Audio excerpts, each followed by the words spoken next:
మన భారతీయ సంస్కృతిలో ఒక స్త్రీకి పురుషుడికి పెళ్లి జరగాలి అంటే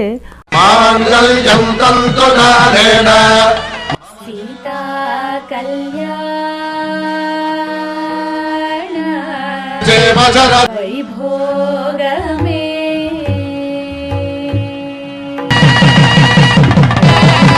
ఆ బాధ్యతని ఆ కుటుంబంలో ఉన్న పెద్దలు లేకపోతే వాళ్ళ బంధువులు,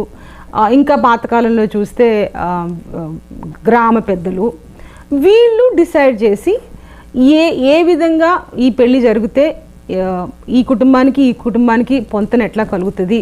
వీళ్ళు ఒకళ్ళతో ఒకళ్ళు సంతోషంగా బతకగలరా అని ఆలోచన చేసి దాని ప్రకారం పెళ్ళిళ్ళు చేసేవాళ్ళు. మరి ఇప్పుడు